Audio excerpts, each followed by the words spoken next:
नमस्कार साथियों, मैं पुरुषोत्तम Bhargava DM Gyandhara YouTube channel पर आप सभी साथियों का हार्दिक स्वागत अभिनंदन है। जैसे कि साथियों, आज के हमारे इस सेशन में बात करने वाले हैं बड़ा ही मुख्य एक रोचक तथ्य जो आपकी प्रतियोगी परीक्षा में पूछा जा सकता है कि भारत के नए मुख्य चुनाव आयुक्त किसे बनाया गया है।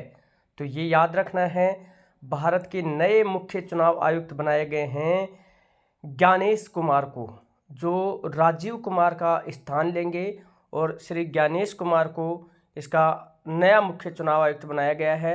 और साथियों, ज्ञानेश कुमार किसका स्थान लेंगे? राजीव कुमार का स्थान लेंगे।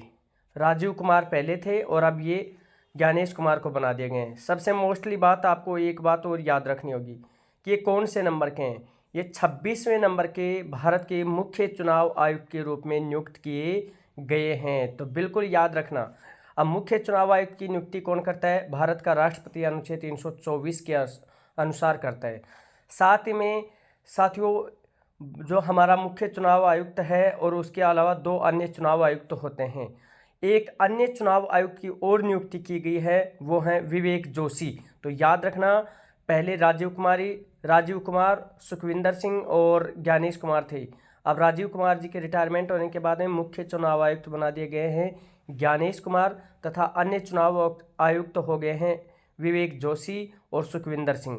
तो इस तरीके से हमारा जो मुख्य चुनाव आयुक्त के सहित दो अन्य हैं, तो टोटल हो गए हैं 3। ये बहुसदस्यीय निकाय है, संवैधानिक निकाय है। अनुच्छेद 324 से 329 के बीच में केंद्रीय चुनाव आयोग का उल्लेख किया गया है। तो इस तरीके से हमें वर्तमान वाले का नाम याद रखना है और किसका स्थान लिए हैं ये भी याद रखना है। साथियों देखिए, एक समिति बनती है जिसमें प्रधानमंत्री, गृह मंत्री और विपक्ष का नेता होता है। ये रिकमेंडेशन करते हैं भारत के राष्ट्रपति को और राष्ट्रपति फिर इनकी क्या करता है? नियुक्ति करता है। तो बिल्कुल आपको एक अच्छी तरीके से याद रखना है। काफ़ी समय तक ये रहेंगे ज्ञानेश कुमार, तो ये मुख्य चुनाव आयुक्त बनाए गए हैं और विवेक जोशी को अन्य चुनाव आयुक्त बनाया गया है। भारतीय केंद्रीय चुनाव आयोग की स्थापना हुई थी 25 जनवरी 1950 को। इसलिए 25 जनवरी को प्रतिवर्ष हम मतदाता दिवस के रूप में मनाते हैं। केंद्रीय चुनाव आयोग है वो लोकसभा, राज्यसभा, विधानसभा, विधान परिषद, राष्ट्रपति, उपराष्ट्रपति के चुनाव आयोजित करवाता है। तथा साथियों, ये जो भारत का मतदाता सूची है इन सभी चुनावों की वो करवाता है।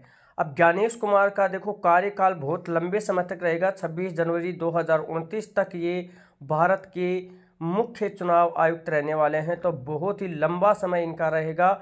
लगभग 22 राज्यों में ये चुनाव करवाएंगे। तो आपको यदि अभी याद हो जाता है तो 4 साल तक इसके नाम को याद करना नहीं पड़ेगा। तो चलिए, आप नया जो भी साथी है वो चैनल को सब्सक्राइब जरूर कर दें और लिंक को शेयर करना। धन्यवाद। All the best. जय हिंद, जय भारत। बिल्कुल साथियों देखिए।